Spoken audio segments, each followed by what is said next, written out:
Sherifula filɛbagaw an bɛ a fo ka warimadɔn an ye de fɔ kari o kari surafanato maladu an bɛ faso de wele nin kɛnɛ kan bi maaba saba de b'an bolo ni ye karamɔgɔ Usman Sherif Madan Ayidara ka montre lajɛ waati mun dira ma o sera an bɛ karamɔgɔ fɔ a ka denbaya la maa fɔlɔ o ye jɔn ye o tɛ maa dogolen an b'a n'ale wele waati a bɛ na vraiment an b'a fɔ ka warimadɔn Djibril Diallo consultant minier Djibril vraiment merci beaucoup an ye wele nana an ka kɛnɛ kan folikan jumɛn de bolo ka ɲɛsin Sherifula filɛbagaw ma. Ok, Bukele ka ira fo ki cɛkɛɲɔgɔn ni balimakɛ Enfre fo ka se k'an wele an ka to ka na jamanadenw kunnafoni min nafa ka bon barisa kɔni émission in dimanche fɛ a suilen don kosɛbɛ barisa a bɛ fɔ todunkan na wa émission in kɛra sababu ye fana ka solution fɛrɛ caman di jamana ɲɛmɔgɔw ma ne ma fili an ka siɲɛ dɔ la an delila ka kuma kuranko kan ko éclairage public an ka ko panneau solaire bibi na c'est devenu une réalité ça veut dire que émission est suilen don an delila ka kuma fana an ka hôpitaux ngangu bo courant énergie ka courant kan an ka centrale solaire sigi bi madame le ministre yo caman kɛ yɔrɔ la ça veut dire que vraiment émission in nafa ka bon bon donc ni y'an wele an fana bɛna an hakilinata ye min ye k'o se fasodenw ma donc il faut ka Sherifula baarakɛla bɛɛ lajɛlen fɔ maliyɛn bɛɛ lajɛlen Mali kɔnɔ Mali kɔ kan o folikan ne tun bɛ fɛ ka lase. Merci beaucoup Eniche. Sani ka kuma di deuxième invité ma an b'a yira la k'a fɔ an bɛ direct de la mun ye radio 95.7 an b'o fana fo n'o tɛmɛna ka bɔ an bɛna invité filanan o ye Abdoulaye Karambiri PDG EAK Karambiri vraiment merci beaucoup an y'i wele i nana an ka kɛnɛ kan folikan jumɛn de bolo ka ɲɛsin Sherifula filɛbagaw ma. Ok, aw bɛ salamaleku di aw bɛɛ lajɛlen ma a y'an wele ka na aw ka kɛnɛ kan a diyara n ye nin t'a siɲɛ fɔlɔ ka na Sherifula ka wele jaabi nka n'a siɲɛ fɔlɔ ye ka na e ka kɛnɛ kan komi an bɛ direct la an bɛ dugawu kɛ an bɛ kuma min fɔ Ala k'u ni sababa bɛn n b'an ka karamɔgɔkɛ yɛrɛ fo n'o ye Hayidara ye ani famille bɛɛ lajɛlen kɛrɛnkɛrɛnnenya Badara o n yɛrɛ terikɛ ani ka se Sherifula baarakɛla bɛɛ lajɛlen ma. Vraiment merci beaucoup Iniche maa sabanan o fana tɛ maa dogolen donc ni y'ale fana siɲɛ fɔlɔ ye an fɛ yan an y'a wele a ko problème t'a la ko a bɛ na Moulay Cheikh Idriss Sempara vraiment Sempara Iniche an y'i wele nana an ka kɛnɛ kan donc folikan jumɛn de bolo ka ɲɛsin Sherifula filɛbagaw ma. Bon ayiwa ne bɛ Sherifula n b'a ta fɔlɔ karamɔgɔ la karamɔgɔ n b'a fo karamɔgɔ ye anw dɔ ye a yɛrɛ ko a ye banabaka ye n b'a fo n b'a waleɲuman dɔn a ye Sherifula dɛmɛli min kɛ vraiment a diyara maliden bɛɛ ye surtout a diyara kɔfɛmɔgɔw yɛrɛw ye ka tɛmɛ anw kan ale télé de suilen bɛ ka tɛmɛ télé bɛɛ kan n b'a fɔ hali national parce que a ka émission minnu bi kɛ bamanankanw ni wajulu ni fɛn minnu na vraiment a ka di mɔgɔw ye donc n bɛ Sherifula fo n b'a baarakɛla bɛɛ lajɛlen fo hakɛto b'Ala stade Ala ma. D'accord an b'a yira k'a fɔ ko Cheikh Moulay Idriss Sempara a bɛ en tant que président coordination des associations groupement détaillants du Mali. Merci beaucoup Iniche. Boubacar kɔrɔfɔ tɛ nin ye folikan jumɛn b'o ka ɲɛsin Sherifula filɛbagaw ma. Bukele wa fɔ bamanankan na ko jitɔya ale jujɔ in kɔfilɛ ye an bɛ foli bila an filɛbaga bɛɛ lajɛlen ma ni wagati nin na maa o maa sɔgɔlen bɛ Sherifula télé la i n'a fɔ laada don kari o kari ni nin wagati sera an bɛ ɲɔgɔn sɔrɔ an nɔ Sherifula télé jabaranin kan ka se ka wele bila maa o maa hakili juru caninen u ka se ka na ɲɛfɔli kɛ jamana kɔnɔdenw ye u ka jamana kunkanko kibaruya la Mali kɔnɔ ani Mali kɔkɔ maaw bɛ se ka faamuyali sɔrɔ a la bonya ni karama ni ladiriya kɔnɔna na cogoya min na o kama bi baro bɛna boli fɛn min kan o ye ni y'an ka jamana ka ɲɛtaa jate minɛ ayiwa minnu ye entreprisew ye ani société kannabilalanw olu jɔda ye fɛn jumɛn ye a jamana ɲɛtaa la an da bɛna don o la bi su in na min b'a to jamana kɔnɔdenw bɛ se ka faamuyali sɔrɔ a la Mali kɔnɔ ani Mali kɔ kan i y'a fɔ cogoya min na o ye minnu bɛ k'an lajɛ télé la direct la minnu fana bɛ k'an lamɛn radio fana la wa an bɛ page Facebook fana kan direct fana la minnu bɛ k'an lajɛ page Facebook YouTube fana direct fana don wa ni téléphone b'i bolo application Sherifula n'o b'i ka téléphone kan dɔrɔn i b'an sɔrɔ direct la wa n'i donna Google fana kɔnɔna ni Sherifula tape i b'an sɔrɔ a bɛɛ kɛ kun de min b'a to jamana kɔnɔdenw bɛ se ka kunnafoni sɔrɔ bonya ni karama kɔnɔna na ani lafiya kɔnɔna na k'u to u sigiyɔrɔ la. Baro ɲɛna Enfre donc an b'a daminɛ ni Djibril Tcheno a mun fɔ voilà donc an b'a fɛ k'a dɔn sisan entreprise ani société mun yɛrɛ don. D'accord. Merci beaucoup. Question in Kenyana. Barsa question ye kalanso ye. Entreprise ye diɲɛnatigɛ la mɔgɔ i bɛ fɛn o fɛn ko daminɛ activité fɛn fɛn n'i b'a kɛ walasa ka nafa dɔ sɔrɔ a la a bɛ fɔ o ma ko entreprise. Adamaden bɛ ko o ko kɛ bi n'i b'a kɛ la walasa ka nafa dɔ ɲini a la o ye wariko taasira ye o ye togo wɛrɛ mais tant que i kɔni bɛ nafa dɔ sɔrɔ a la c'est une entreprise. Bon maintenant juridiquement entreprise de bɛ kɛ société barisa n'i bɛ entreprise créer i tɛ wuli yɛrɛ ma ten ko n ye entreprise créer ka so dɔ ta dɔrɔn ka tɔgɔ sɛbɛn o kan c'est pas comme ça i bɛ se jamana cakɛda min ɲɛsinnen don entreprise bɛ créer cogo di donc n'i sera o ma o b'i dɛmɛ k'i bilasira donc entreprise i bɛ se k'a kɛ société sugu ka ca SARL bɛ société d'action à responsabilité limitée SAB société d'action EUR fana bɛ yen ani SAS société d'action simplifiée sugu ka ca mais e yɛrɛ de b'a lajɛ sisan i bɛna société sugu jumɛn dayɛlɛ walima e kelen don wa walima i ni mɔgɔ farala ɲɔgɔn kan ni mɔgɔ farala ɲɔgɔn kan aw bɛ statut kɛ société la notaire de b'o labɛn a bɛ sɔrɔ ka taa n'o ye ka sɔrɔ ka société ka tɔgɔ d'a ma n'a sɔrɔ si c'est Traoré et frère Traoré et fils tɔgɔ bɛ di société ma sisan juridiquement sariya taasira la société la kodɔnna donc maintenant statut bɛ k'a la nifu bɛ k'a la sisan a b'a fɔ o ma ko nina donc société créée la sisan bon société bɛɛ ye entreprise de mais entreprise bɛɛ tɛ société toute société est une entreprise n'i kɔni ye société dayɛlɛ a bila i kunna entreprise de b'i bolo mais entreprise bɛɛ fana tɛ société pourquoi parce que i bɛ taa sɔrɔ activité dɔw bɛ yen o ye e yɛrɛ kunkan kelen ye a bɛ fɔ o ma entreprise individuelle par exemple ne ye consultant minier moi je suis entrepreneur mais j'ai pas une société avocat fana il a une entreprise et huissier fana c'est une entreprise et ainsi de suite au caman bɛ yen donc a bɛ fɔ olu ma prestataire donc maintenant i yɛrɛ y'i ka entreprise ye mais entreprise bɛ bila e kelen de ma donc maintenant société de i taara n'a ye sisan jamana ka sira kan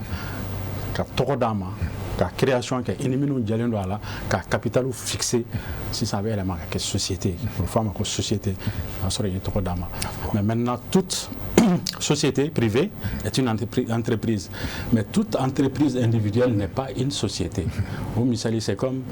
tout juge est un magistrat mais tout magistrat n'est pas forcément un juge o ɲɔgɔnna misali dɔ don i y'a faamu voilà donc entreprise ni société souvent mɔgɔw b'a confond a différencier nin de mais souvent an ka milieu kɔnɔna la mɔgɔw bɛ société kɛ jagokɛlaw de ta ye feerekɛlaw commerçant u bɛ entreprise kɛ i n'a fɔ sojɔlaw ni siraba dilannaw mɔgɔ caman bɛ entreprise kɛ n'o de mais nin de y'a différencier réellement. D'accord. Voilà. Donc moi j'ai bien compris donc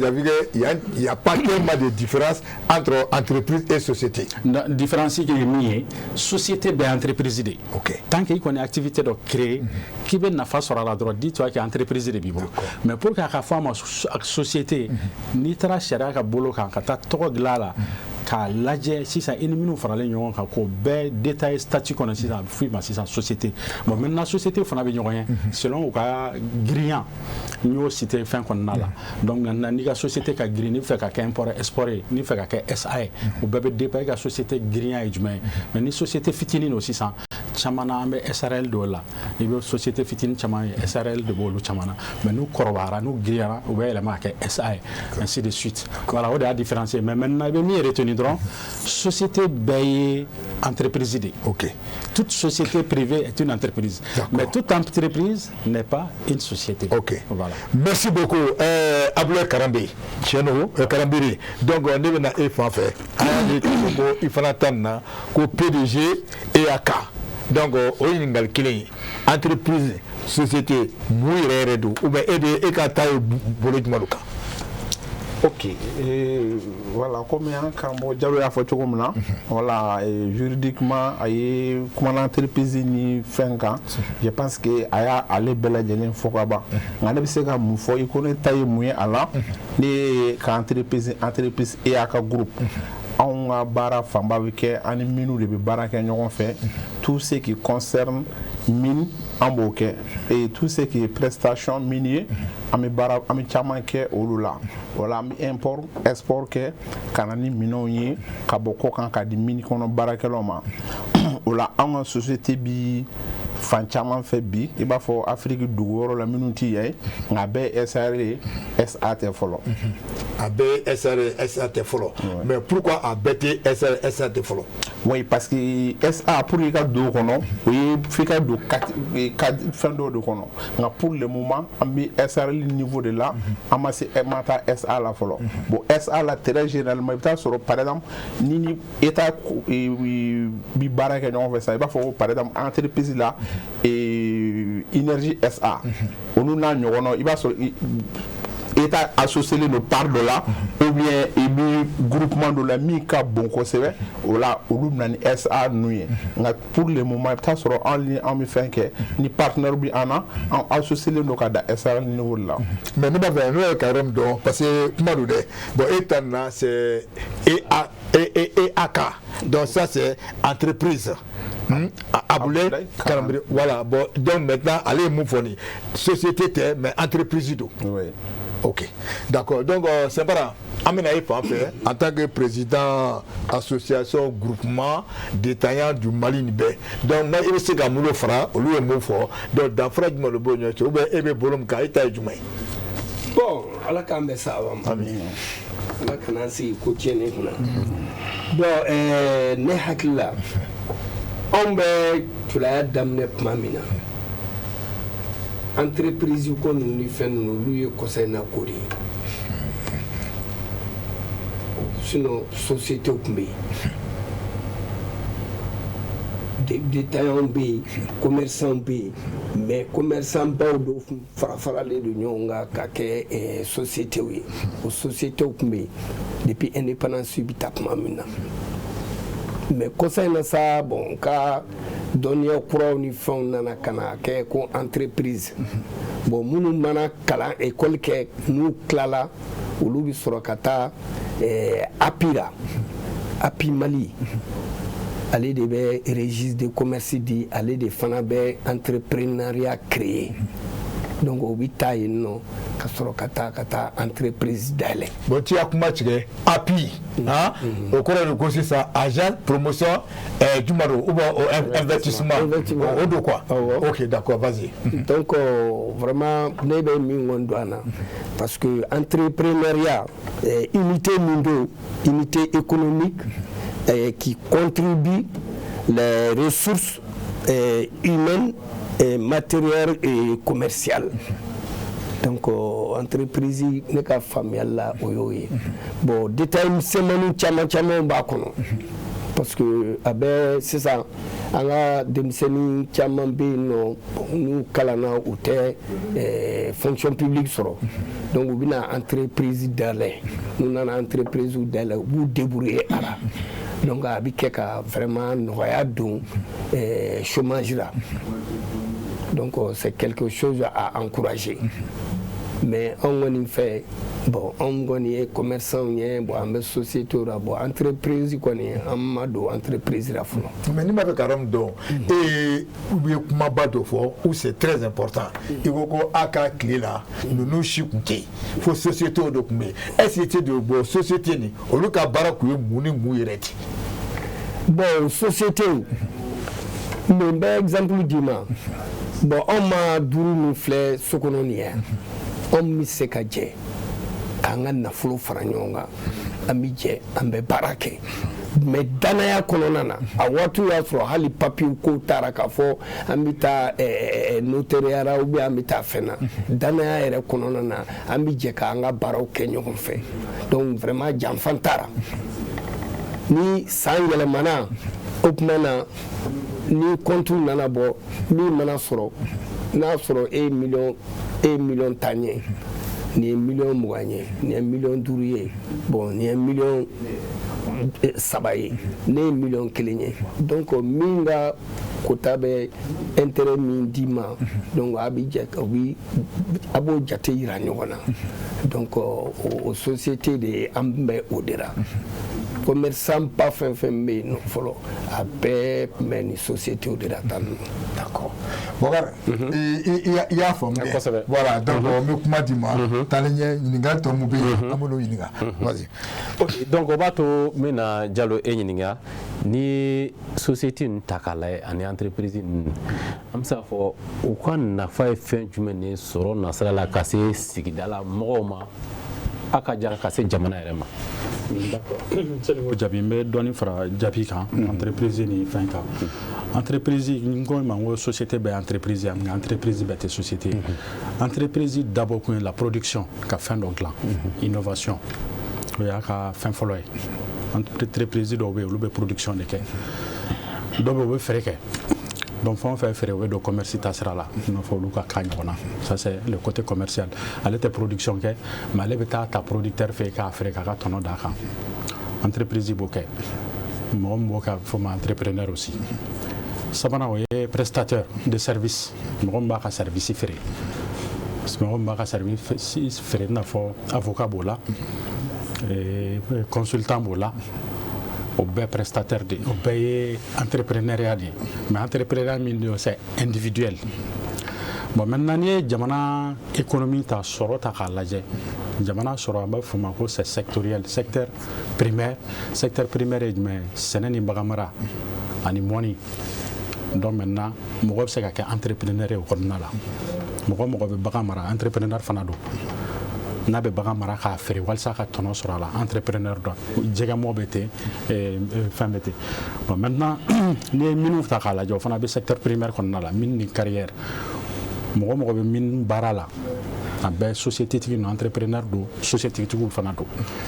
ni bɔra filanan na an b'a fɔ secteur secondaire ye jumɛn économie taasira la o ye usine ye i b'a ye usine fana la maliyɛn dɔw bɛ yen qui sont des entrepreneurs ou bien société b'u bolo usine b'u bolo société tɔgɔ b'a kan donc o fana ye entrepreneuriat ni société sabanan ye jumɛn secteur tertiaire o de ka ca an fɛ yan kosɛbɛ o ye ça c'est les services l'administration ani commerce olu bɛɛ bɛ don secteur tertiaire kɔnɔna la bon Mali la o de ka ca kosɛbɛ o société de ka ca kosɛbɛ o ye sanni feere o de ka ca an fɛ yan kosɛbɛ bon maintenant ne ye fila min fɔ sisan olu fanga ka dɔgɔn dɔɔni an ka économie ta sira la en tant que entreprise et en tant que société privée bon maintenant siraba dilan ni so jɔ ni fɛn ninnu o fana bɛ don de kɔnɔna la vente c'est comme i tɛ produit ta ka taa feere i bɛ k'i ka service de feere donc o y'o kɔnɔna ye donc maintenant ka segin i ka ɲininkali kɔnɔna la i ko a bɛ min na se jamana ma o tɛ sa ani sigida la a bɛ nafaba de lase sigida ma parce que n'i y'a jateminɛ a bɛ baarakɛbaliya gɛn ka bɔ sigida la parce que entreprise mana sigi a kɛra cogo o cogo a bɛ sigida jeunes dɔw ta k'u don baara la o kɛra coursier sera ye sa o kɛra comptabilité sera o sa ce qui est sûr sigida kɔnɔna a bɛ mɔgɔ dɔw ta baara la o y'a fɔlɔ ye filanan a bɛ impôt ni taxes sara parce que n'i y'a ye jamana bɛ sɔrɔ kɛ bi Mali dɔrɔn tɛ farafin jamana ninnu caman après le programme d'ajustement structurel jamana y'i sen bɔ société privée ba bɛɛ la o kɛra kasaraba de y'an bolo mais yɔrɔ dɔw la a ɲana fana mais il faudrait k'an k'a lajɛ est-ce que min ɲana ni min tiɲɛna jumɛn de ka girin sisan sinon yɔrɔ dɔw la a ɲana parce que ça a permis à des entreprises maliennes de prospérer olu ka wuli u ka dɔ sɔrɔ u ka lakodɔn mais jamana fɛgɛyara parce que jamana y'i sen bɔ société privée ba bɛɛ la k'a daminɛ téléphonie k'a daminɛ sanu bɔli ni a ɲinini ni fɛn jamana yi fɔlɔ la SONAREM tun bɛ yen jamana y'i sen bɔ nin bɛɛ la ça c'est la libéralisation de l'économie nationale o de nana ka na dayɛlɛ kɛnyɛrɛyew ye ni dun ko kɛnyɛrɛyew fana o ye entrepreneuriat de ye c'est comme i ye dayɛlɛ o fana ye donc o kɛra gɛlɛyaba ye jamana bolo mais jamanadenw kɔni dɔw y'a nafa sɔrɔ barisa a ye dayɛlɛ olu ye bon i bɛna ye impôt ni taxe kɔnɔna la u bɛ min sara jamana ye ni Mali budget ye 3000 milliards ye mais sur impôt là c'est plus de 1000 milliards impôt ni taxi impôt ni taxi be bomi aux commerçants à nos prestataires aux entreprises nous lu ka impôt farale ɲɔgɔn kan o de bɛ bɛn 1000 et quelques milliards ma douane fana bɛ min sɔrɔ c'est plus de 1000 et quelques milliards bon douane bɛ wari sɔrɔ yɔrɔ jumɛn commerçant ninnu bɛ taa u ka minɛnw minnu ta k'a ladon jamana kɔnɔ donc i bɛna ye jamana yɛrɛ sinsin bere dɔ ye ninnu ye il y a société ni entreprise ninnu ye jamana ka sɔrɔ yɔrɔ sabanan o bɛ sɔrɔ jamana bɛ a bɛɛ bɛ taxe ni impôt de kɔnɔna la hali min ni an bɛ miniko kuma min fɔ jamana bɛ min sɔrɔ taxe ni impôt la jamana t'o sɔrɔ dividende la an bɛ 35% min fɔ jamana bɛ min sɔrɔ taxe ni impôt la a t'o sɔrɔ 30% na comme actionnariat dɛ donc c'est pour dire que société ninnu fanga ka girin kosɛbɛ dans l'économie la jamana sɔrɔ tasira fɛ ni sigida a bɛ sigida min na parce que hali sigida min na n'a bɛ yen a bɛ taxe dɔ sara mairie ye n'a b'a fɔ o ma ko patente o bɛɛ bɛ mairie dɛmɛ a ka baaraw kɔnɔna la donc c'est pour dire que entreprise ninnu jamana sinsin bere dɔ de don sinsin bere min don a bɛ baarakɛbaliya kɛlɛ a bɛ sɔrɔ nati jamana kɔnɔ a b'a to fana innovation ka fɛn dɔ créer a bɛ se ka kɛ sisan fɛn dɔ bɛ yen anw degenen t'o la mais entrepreneuriat de bɛ se k'o créer sisan k'o di an ma donc ninnu bɛɛ y'a nafa ye sigidaw kan ani jamana kan donc jamana yɛrɛ ka économie yɛrɛ base n'i ye Mali yɛrɛ ta bi a sigilen bɛ ni entreprise ni société ninnu ka impôt ni taxe de kan voilà parce que Ablaye o ɲininkali kelen o bɛ tɛngu e la parce que surtout aw ye entreprise tigi ye donc est-ce que nafa b'a la ka ɲɛsin sigida ma sɔrɔ nasira la ni jamana yɛrɛ ma wa ale ye kuma minnu fɔ n'i bɛ se ka a dɔw sɛmɛntiya effectivement kuma min fɔ ne bɛ se ka caman sɛbɛntiya parce que pourquoi nin bɛna fɔ ni ne yɛrɛ ka domaine ye kosɛbɛ entrepreneuriat Dieu merci ma wolo entrepreneur du kɔnɔ nka n kɛlen ka entrepreneuriat daminɛ n donna a kɔnɔ kosɛbɛ bon n ye voyage caman kɛ hali sisan ne bɔra Chine an ye usine min visiter a bɛ usine caman bɔ u ye an mɔgɔ damadɔ wele nous sommes 63 personnes an farafin min b'a la an tɛmɛ mɔgɔ 7 ɲɔgɔnna kan nka maliyɛni kelen tun b'a la ka fara ne kan n m'a fɔ yan nɔ o la an ye usine caman yaala Chine yɛrɛ développera cogo di Chine usine sigira cogo di et puis ani chinois ka vision ye mun ye diɲɛ Chine na o la u b'a la k'u ka usine jɔ cogo minnu na u y'o fɔ an ɲɛna ani chinois entrepreneur min sigira usine tigiw la plus de 3000 personnes o la ani mɔgɔ camanba de ɲɔgɔn rencontré an ka usine kɔfɛ u yɛrɛ de bɛ usine sélectionné i fɛ ka taa usine minnu visiter o la i bɛ question poser u kunna i mago bɛ question minnu na après n tila ka bɔ yen nɔ tuguni n nana Espagne n ye tournée kɛ yen usine fana na n ye usine caman fɛ n'i kun y'a ɲininka a b'a fɔ ko Espagne ka base ye sɛnɛ de ye an taara Espagne dugu dɔ la usine min bɛ a dugu la cɛ ka fɔ cogo la nin ye plus de 500 usine dugu kelen na a ko dugu wɛrɛ bɛ yen nɔ to ko o usine o dugu ka ca n'o ye cela veut dire o kɔrɔ b'a yira usine baden de bɛ Espagne a ko ma fana an ka kuma sen fɛ ko don dɔ delila ka k'a la Espagne k'olu ma courant sara u ma dɔrɔmɛ kelen don litiri kelen na ka courant produit u ka jamana kɔnɔ tile kelen u y'o kɛ u b'a la ka énergie renouvelable utiliser k'u ka jamana fonctionner ka sɔrɔ ma 1 litre distance au moins kɛ groupe la pour ka se ka fɛn kɛ o la ni ko bi kuma fɛn kan ne b'a ye jamana tɛ se ka jɔ ni entrepreneuriat yɛrɛ tɛ o la parce que entrepreneur ne bolo o de kan ka farafina yɛrɛ jɛ kosɛbɛ parce que farafina entrepreneur ni politique ka jan ɲɔgɔn na i bɛ taa sɔrɔ très généralement ni mɔgɔ min kɛra entrepreneur ye o b'a fɔ ko f'ale yɛrɛ fana ka parti créer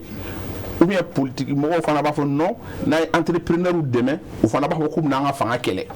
o la o kɛlen bɛ ka conflit don an ni ɲɔgɔn cɛ o la foyi tɛ se ka o ko in bɔ yen nɔ fo ka fɛnw formaliser parce que tant qu'an bɛ informel kɔnɔ toujours ta sɔrɔ conflit d'intérêt bɛ na o la jamana kan ka base fɛn min kan ni n ti a fɛn dɔn parce que ni Jalo ka kuma sen fɛ n y'a ɲininka sisan n ko Mali fonctionnaire bi 2 millions bɔ wa a ko ma ni ma fila ko 200 000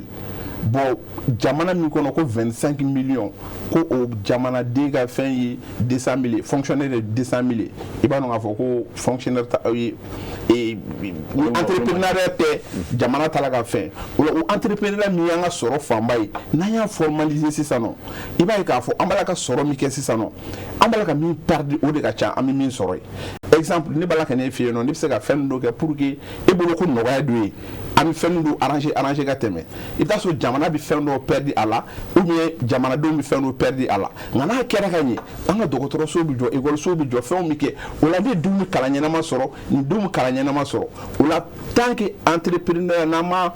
a don cadre dɔ kɔnɔ k'a contrôler an tɛ se ka bɔ nin kɔnɔ exemple an bɛ baara kɛla min na an bɛ an ka président fo canton local la et puis canton local la u ni mɔgɔw sera ka bɛnkan sɔrɔ ni ɲɔgɔn cɛ k'a ye k'a fɔ ko bɛɛ lajɛlen y'a bila en application vraiment c'est très bien parce que canton local n'a bilala marche la komi état basé len don fɛn min kan o ye taxe côté o la ni état ye ba don canton local in na an mago tɛ se mɔgɔ si ka dɛmɛ ma maliyɛnw mago tɛ se mɔgɔ si ka dɛmɛ ma yɔrɔ sigidala mɔgɔ bɛɛ bɛ baara sɔrɔ quoi bɛɛ ti hali ni bɛ baara sɔrɔ directement sɔrɔ min bɛ kɛ a la a bɛ bɛɛ lajɛlen bɔ exemple i bɛ taa sɔrɔ sisan nɔ canton local la ni Mali minnu ka budget jateminɛ kɛ parce que minnu na fɛn bɛɛ transparence ye fɛn o fɛn min kɛ minnu kɔnɔ a erreur min kɛ bɛɛ ɲɛna sɔrɔ min kɛra bɛɛ b'a dɔn o la a k'a fɔ ko bon état ko par exemple ko ka 70% ko k'o marché de di entrepreneur local ma bon 70% an ka min kelen ka budget ta kalo kɔnɔ au moyenne 50 millions de dollars. O la n'a fɔra ko 50 millions de dollars ko 70% ka don Bamako sugu kɔnɔna na e k'i miiri bɛɛ lajɛlen bɛ fɛn de sɔrɔ n'a fɔra ko sanni tɛ se ka kɛ fiyewu minnu tɛ se ko sanni kɛ fiyewu f'u ka passer anw fɛ yen nɔ an bɛɛ bɛ fɛn sɔrɔ o la état y'o fɛn min bila sen kan vraiment hakilila ɲɛnamaba don an bɛ président fɔ parce que président ko faut que l'ordre brille pour les Maliens et puis ko n'i bɛ fɛn o fɛn kɛ ko Maliens ta y'a la mun ye bon ni kuma ye ne m'a dɔn ni kuma bɛ nin bɔ quoi k'a fɔ ni fɛn o fɛn bɛna kɛ k'a fɔ ko Maliens ta y'a la mun ye o la n'an sera k'o ko in bila ɲɛfɛ sisan vraiment entrepreneur dɔrɔn bɛ se ka Mali bɔ nɔgɔ la. ok baasi tɛ o kelen b'o tɛnku e la Sɛnpara n'i ye jateminɛ kɛ o kuma kelen don parce que bɛɛ bɛ k'a fɔ sa ko jɔdaba b'a a la entrepreneur ni société privée n'an ka jamana kɔnɔna na e fana bɛ se ka mun de sɔrɔ ka fara a kan donc ale y'a jira k'a fɔ ko a bɛ se ka denmisɛnninw bɛ taa baara la wa min ye jamana fana bɛ sɔrɔ kɛ baara yɔrɔ fana bɛ yiriwa e bɛ mun de sɔrɔ ka fara bon o ye kuma min fɔ kuma ninnu bɛɛ ye wulibali ye kɛnɛkan ko don parce que jamana in bɛ yɔrɔ min na bi jamana in dalen bɛ secteur privé de kɔra dalen bɛ olu de kɔra que tu sois commerçant ou que tu sois industriel ou que tu sois prestataire de service ninnu saba de faralen don ɲɔgɔn ka chambre de commerce la bon jamana in bɛ ninnu de kɔra bi ninnu fɛn fɛn filɛ nin ye a dɔw bɛ yen nɔ dɔw ka baarakɛla employé kelen bɛ taa mɔgɔ 1000 ni kɔra dɔw ta bɛ taa mɔgɔ 100 camanw na donc vraiment entreprise ninnu ni société nafaba de b'u la donc n'u gouvernement sera k'u dɛmɛ u ka baara la vraiment a bɛ jamana bɔ nɔgɔ la bon quartier filɛ nin ye entrepreneur ni fɛn minnu bɛ yen nɔ bon quartier kɔnɔna na u bɛ quartier denmisɛnninw ta u b'u denw fɛnw na i mana jateminɛ sisan mɔgɔ caman bɛ yen entrepreneur dɔw bɛ ka gardiennage dayɛlɛ bon denmisɛnnin minnu bɛ fɛnw na u b'u ta k'u bila o fɛnw na bon a bɛɛ ye sɔrɔ de ye bon mairie fana mairie bɛ balo ni anw de ye mairie bɛ balo ni surtout n'i ye jateminɛ sugu ninnu taxes ninnu fɛn minnu bɛ yen nɔ mairie bɛ balo ni o de ye donc n'i y'a jateminɛ Mali budget yɛrɛ la je peux dire à 80 ou 20% a bɛɛ bɛ secteur privé de kan a y'a fɔ cogo min na douane filɛ nin ye douane ka wari bɛ bɔ jɔnniw bolo a bɛɛ secteur privé de ye i y'a ye san o san don yɛrɛ a ma déclaré douane directeur min bɔra yen nɔ a ye miliyari 100 ni kɔ de don a bɛ bɔ jɔnniw na k'a bɛ bɔ an ka marchandise n'an ka fɛnw de la impôt fana filɛ nin ye impôt ka wari bɛ bɔ jɔnniw na n'i tɛ baara kɛ un fonctionnaire impôt tɛ taa fonctionnaire ka fɛnw mais u bɛ anw de ka taxe n'an ka fɛnw minɛ u b'an ka butigiw datugu u b'an ka fɛnw kɛ i bɛ t'i ka taxe sara Donc vraiment, moi je pense que entrepreneuriat ni société jamana ka badura kosɛbɛ pour que jamana ka se ka taa ɲɛ. Diallo ne bɛna i fan fɛ i ye kuma dɔ fɔ yan i ko ko État ko société caman datugura et puis maintenant mun ye ko section secteur min bɛ yen ko tertiaire ou bien tertiaire voilà i ko ko bon o de bɛn ne b'a fɛ i k'a don a kɔnɔ ka walawala pour qu'an bɛ se ka faamuyali sɔrɔ. D'accord. C'est-à-dire, avec le Banque mondiale qui a programmé, ni Jamana dans les années 90, qui a eu la libéralisation de l'économie nationale. Sinon, là, toutes les sociétés belé fait tout même Mali a bêtu Mali état d'état. Depuis Moro Keita Kawati, Fokana Moussa Kawati, Moussa bien Kawati 90 de là, Mali commencera à du libéralisme économique là. Donc, le libéralisme économique, il n'en a que mais jamana qui c'est mon secteur grimona, économie secteur là, qui est un peu moins taximné. Donc maintenant, c'est pour cela, à l'ère d'Abali Bana, un Mali fonctionnaire et de la 2 millions d'euros. Mali, dans les années, Mali qui est bolona là, bolona au papier là. Ni tout là, Kalana droit de fonction publique là, directement concours tout là. Mais au programme, Kama. Banque mondiale a eu Mali fait concours kana kete et moro kana ta fonction publique la temblé concours ka kala nombre de fixé katla ka fa ko bo on ko mettre minimum fa kata retraite anticipée là ka warlo la blo lui bon dépôt de kerasa Mali fonctionnaire doyara tibia e jamana be mo mi ta fonction publique là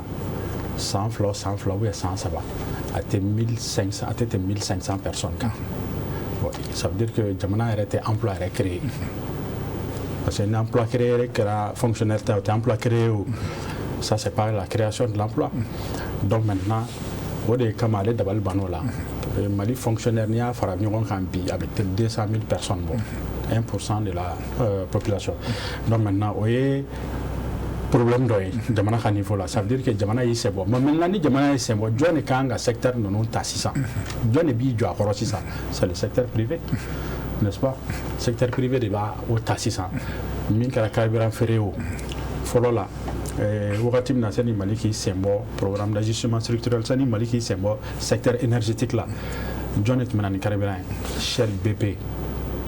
Confédé. Emballement. Carburant on commencera à carburant donc bibi na station malien station tiara katemi total ni Shell non kam donc lui a avantage ça veut dire que ce secteur là jamana kele qui c'est bon malien on de nana 600 kono secteur non ta 1 à 1 ni secteur fier ni secteur primaire ou mine carrière non kana secteur secondaire no usine na malien demande be olu sera ka usine sigi malala bien ka dogon comme à Fotomna, il faudrait que l'État de Fanaka politique ça pour encourager les initiatives privées. Mais moi, ce que je veux savoir, pourquoi l'État Kanga, puisque directement l'État a ses bords, pourquoi forcément que l'État Kanga mouille le cas, pourquoi le nom de l'État bat.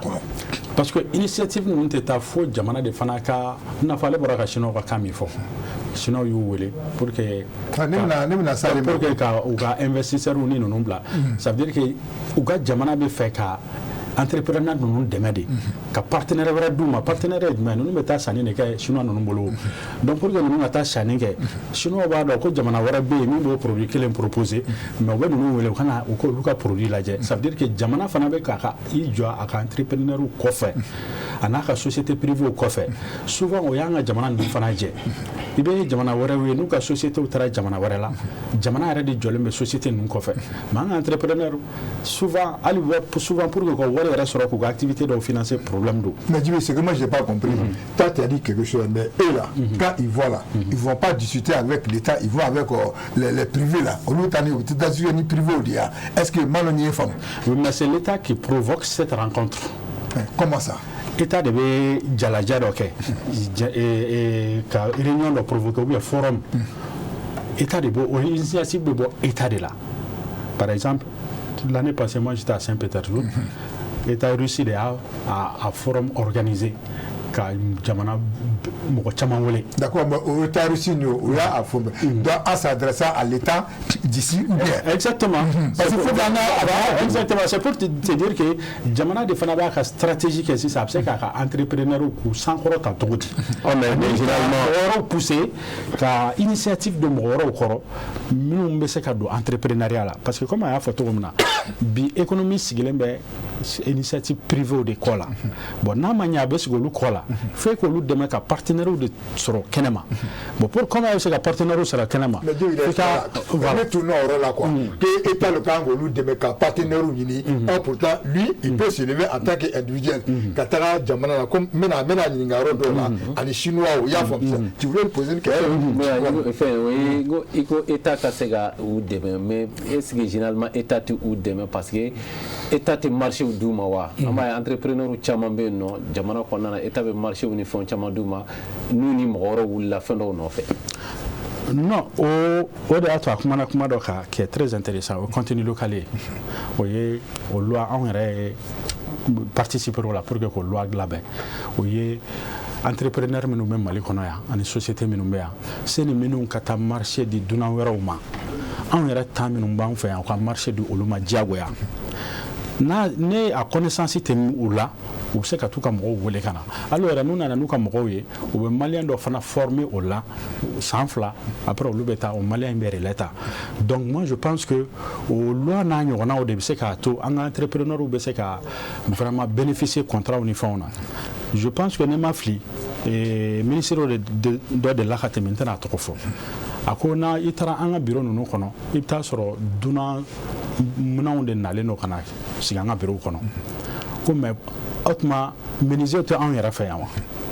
pour quelle raison an tɛ baara di an ka menuisiers ma. mais c'est qualité ko kun t'a la wa. bon qualité fana. voilà parce que c'est qualité ko kɛ parce que l'état marché di bon ça ni ma pourtant il n'est pas à la hauteur. au vrai hali contenu local la on est confronté à ce problème. moi je vais là. ça c'est qualité de les prix. et ma qualité de les prix donc contenu local fana la on est confronté à ce problème parce qu'on s'est dit que nan o bɛ dépend n'a sɔrɔ d'abord depuis formation kɛcogo. Formation est-ce que tu as été formé à l'école pour être un entrepreneur parce que kofa am kila ka soma parce que entrepreneur do be ibo damne ka sori mata wala ne malere entrepreneur ta a société bâtie à 90% économie diplôme tout bolo de mais chama be c'est que le paradoxe c'est que le paradoxe olu mo kala mo kala le docteur en économie ko ta barala donc il n'a eu à famille ka gelendoni quoi donc c'est pour simplement te dire que l'entrepreneuriat c'est quelque chose qui se prépare aussi. C'est pour là ni ka kalama ce niveau de la ni créer entrepreneur fika il entraîner mo do minu bi coacher que c'est qui blasera erreur la kana biolu konna la voilà donc maintenant pour revenir à ta question oye jamana be conditions créées pour aider les entrepreneurs ani ka c'est que entreprise minu be créer assistant ka c'est que marché do ali contenu local minaya ke minna anga bla dans tous les secteurs aussi. Et niveau, c'est vrai, on va la sera, quand on est marché du Moromana, on a une qualité yanamai. Bon, finalement, avec tout dit. Est-ce que le gouvernement, est-ce que tu appel d'offre ou appel d'offre voilà, mais appel d'offre mais maintenant appel d'offre mais na on malade au kama appel d'offre do entrepreneur do ta kala mako be o journal du mengono il faut que état de fanaka aka servir na appui mi force il faut une sensibilisation appui ka formation en sensibilisation mais maintenant offre d'emploi offre appel d'offre non comment il sait qu'à postuler parce que les Maliens entreprises chamambé autant de postuler tout comme marché chamambé la kata couteau avec des dons société parce que le retard il veut postuler tout dit voilà donc maintenant voilà qualité bala mais comment postuler aussi au fanabala donc maintenant il faudrait que état de fanaka barake pour que un entrepreneur minumbe kase ku former permanemment et comment postuler à l'appel d'offres. En même temps, le marché dirima avec exécuter tout aussi. Bon, aux formations mange souvent au niveau de l'entrepreneuriat. Bon, maintenant, ce qui est du commerce, bon, ça c'est vraiment ça n'y ferait. Au manque de l'inconsommer, il faut aller prendre les produits qu'on a fait et puis il y a ton attaque. D'accord. On a la taxi ça. Ok. Voilà. Ablaye, moi je vais te poser beaucoup de questions. Parce que dans mon fin d'eau là, voilà. Si ça est à Bara et 600 et à Kani, toi tu fais quoi? Il veut mourir de frais. Bon, et à Kabi Fenchamanke Doni, et moi je représente 7 marques internationales qui désignent aux mines. 7 marques. Tout le monde a été placé là. Marque, voilà, marque mine qualité. Voilà, Woloufla, internationalement, nous n'y a de minima, nous nous représenter. Marque américaine là, comme Sud-Afrique là, comme Chinois là. Voilà, on a une comme français au bala. Donc, et vous lui représenter. Bon, maintenant, Aïda Dora, contenu local là. Donc, c'est-à-dire que Naï et Tagaladje, toi, tu n'es qu'un prestataire. Non. Bon, donc tu es quoi maintenant? Voilà, parce que mon année est baradamne, et n'est pas profession choudirde. Il y a un baradamne, une machine godo au gland. Bon, Dieu merci, et il fait que c'est ça. Mamou Touré, où il y a un responsable de FNA, qui a l'air de Willy, les gars anglo et barque goliga fait non aller de ne parce que barque goudi pour problème là ko entrepreneur malien do beno ko o forle no parce que ni information soro ni oxera lawni wala be problème là ko ne sera solutionner au problème tu vois a soro machine down ou down ke ga fin ke ni machine fin machine bala ka problème ko ta ka sera production ke ko parce que ko wa down problème ko fin na ou la marocain do beno un certain yakubi ayo black ane wele a so no ku tarasiama parce que nous galarambolo ntramo mtanya initiama wene wele ka sikana ni mamu ka konsi ni nana kana baradamne nana semaine kilen doroni pour ka production élément parce que Dieu merci mimi ke ma don déjà wala ambi et entrepreneuriat domaine chama de l'eau parce que ni ngo entrepreneuriat domaine chama ni mo ita soro ni donner assistant non par exemple ni nani amsar la ni tamsar la ngani kele ambo black ref entrepreneur ga quoi ali ni a ise ga entrepreneur de l'eau wala ka fo entrepreneur du ko amsar ko nana u se ga mali yere mali sumanko balo mi bon mali kono ka ira ka fo amsar bi se ga John mali balo yi ka soro malion mata balo san ro were o le ba do entrepreneur hakilandi o la bi hakilandi développer ka se ga fen chama kani ay yi ni ngalo ke fena no jibril la izin e ko la ko eta kan ngamuke eta ti wardi awma nga eta bi condition créer exemple et ni ami mali kono sano sel daga jolibi jeli en fe no sel deben jolibi en fe no mana glan izin jolibi mali kono ya bo eta bi se ga muke chinois bi se ga chinois izin kili eta so ale bi se ga sel deben bam wangla bon eta so nega izin na ni ne ali baduru glan ne ti se ga fere bo eta bi se ga condition kiri avant entrepreneur fara nyon ka OK aw ko fara nyon ka ab se ga sel daga den jol glan ab se ga sel deben jol glan wala ne mako be ni qualité na ne anana test kan a keltano test mi ke ga fon contrôler test bi ke pour ka laje amako qualité mina no ni wala mo do o contrôler kama ni ma iga contrôler qualité mai iga fait mi bo ala wala ni aya jira ka fo aw engagement etama am se gan hake produit etaba fo chinois mo ko ni te dungana ya blé wala directement c'est la ka bi jo wala e bi bara de malien jolima wala eta amogo bi eta ka femina o we una nyogono de exemple ne se ga to no se ne se ga izin chama pour amogo bi izin chama na eta so izin do bena la tiba 200 millions ka ngai a bara dam na ya eta so se ga mogo ba chama de blob baraka la antara ami izin wi ko mna fo ko shuba ya ko do ka so shuba ya ko te ni tara shini no ibe izin chama war chama ko rete amma chel primo bi bon refe ya ngai ne ko bi ga wordo ala ta so ga poude production se ga bonye parce que pour ga ka quantité parce que ils ont dit que baraka fiu ni fereti tugulenti ala bon pour que ça fere ke et mo do de be no minu nga jamana bu ko fe war babu kuna déjà olu bina mina fere fe ya na foro ko bonne téléphone de ngla de ga coup de production o bi bɛn 1000 ma bon ni mi téléphone ba kelen dilan u ka coût de production o bi bɛn 5000 ma i b'a sɔrɔ ale bɛ se ka feere minɛ ne se ka feere o la o la état bɛ mun de kɛ sa condition de créer pour que anw mago bɛ fɛn minnu na k'olu nani dɔgɔya nka n'a b'a nani dɔgɔya fana a kana gɛlɛya mɔgɔw ma o la n'a ye anw fila sigira ka kuma an ni état mana kuma état yɛrɛ ti comme n'a fɔ toujours an b'a fɔ président tɛ quoi président mana commission min sigi ou bien an mana fɛn min bila a bɛ fɛ usine ka développer o la mɔgɔ minnu fɛ ka baara kɛ usine na o la olu bi condition créer baara bɛ se ka nɔgɔya cogo min na. mais est-ce que o tɛ gɛlɛya dɔɔni ye parce que n'i ye jateminɛ kɛ mɔgɔ dɔw de fɛnɛ bɛ taa exemple n bɛ ka exemple de fɛ n ye exemple ta tasale kan sisan nɔ mɔgɔ dɔw fɛnɛ an bɛ se ka fɔ dɔw fɛnɛ minnu bɛ secteur la ka na ni tasale caman ye k'a ladon jamana kɔnɔ donc o kelen don entreprise sugu dɔw bolo olu fɛnɛ kelen don ka sɔrɔta b'o la i ye min fɔ donc peut-être ni état ko u ka a jɔ a dilanbagaw kɔni bɛ yan sisan nɔ a tɛna ni gɛlɛya fitinin. ne ko ten don par exemple ni munna anw tɛ taa Chine ma pour que Chine bala kana di anw ma o la kɔrɔ b'a yira Chinois de bɛ nafa sɔrɔ a la o la ni ne y'a jɔ sisan nɔ ne kelen bɛ na ni minɛn kana minɛn feere o la ni ne b'a la ka selila dilan sisan nɔ ne ka usine i bɛ taa sɔrɔ ne b'a la ka selila ka 20 dilan sisan ne usine kelen jɔ i bɛ taa sɔrɔ ne bɛ se ka mɔgɔ 1000 mɔgɔ 5000 b'a la ka baara k'a la o la mɔgɔ 5000 commerçant min tila k'a ta ne bolo tuguni o tila ka taa feere o la ni ne sera ka yan fɛn n bɛ se ka marché ɲini Burkina bolo n b'a fɔ Burkina bɛ ɲɛna aw kana selila ka dilan o la mana min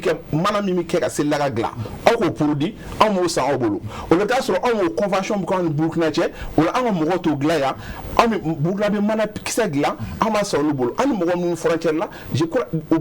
jamana tɔw b'a la ka baara k'o cogo de la i bɛ taa sɔrɔ an tɛ kɛ ɲɔgɔn ka concurrent ye nka an bɛ se ka baara kɛ ɲɔgɔn fɛ i bɛ taa sɔrɔ e mago se téléphone ma sisan n'i ye téléphone jate usine hakɛ min bɛ baara kɛ téléphone kelen na a bɛ se usine camanba de ma nka usine i bɛ taa sɔrɔ a tɛna fɔ téléphone bɛɛ bɛ dilan usine kelen na i bɛ taa sɔrɔ usine dɔw bɛ yen nɔ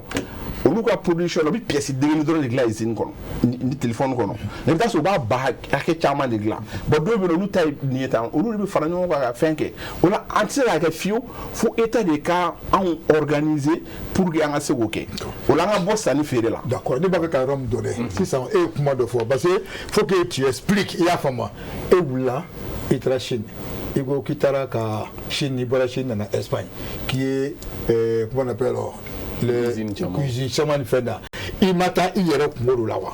i taara bon o yɔrɔ la sisan e t'a ka foyi tɛ kun na voilà donc quand tu es parti i n'o bɛnna bon maintenant sisan e taara ni hakilina mun ye i n'o bɛnna mun kan o bɛna kɛ de wa ou bien a bɛ kɛ cogo di. ah non o visite ninnu o tɛ fankelen fɛ parce que voilà non an taara visite minnu na par Chinois ninnu y'an wele ka taga je pense que n'o kuma fɔ u bɛ mɔgɔw fara ɲɔgɔn kan i b'a fɔ Jalo y'a f'i ye cogo min na anw bɛ sanni ni feere kɛ déjà o la u bɛ fɛ k'u ka produit proposer an ye an bɛ se ka n'u ka produit minnu feere an ka jamana kɔnɔ yan nɔ voilà olu ka marketing système de don o la an bɛ to ka usine fana na anw fana b'a ye k'a fɔ par exemple aw b'a ka nin fɛn dilan tan est-ce que a se ka nin kɛ tan est-ce que a se ka nin kɛ tan o la a bɛ question poser u kunna olu fana bɛ fɛ ka fɛn minnu orienter ka bɛn aw ka besoin ma. mais ne b'a fɛ ka mun dɔn ni aw taara o maintenant est-ce que k'a fɔ toi tu n'as pas les moyens de faire l'usine n'a taara Chine o ka taa fɔ ɲɛna ah ni nana Mali la an ka Maliba a bɛ se ka na usine in dilan la ni ɲɔgɔnna jɔ pour que bɛ se ka fɛ ou bien o tɛ fɛ. ko partenaire ɲini an n'u cɛ.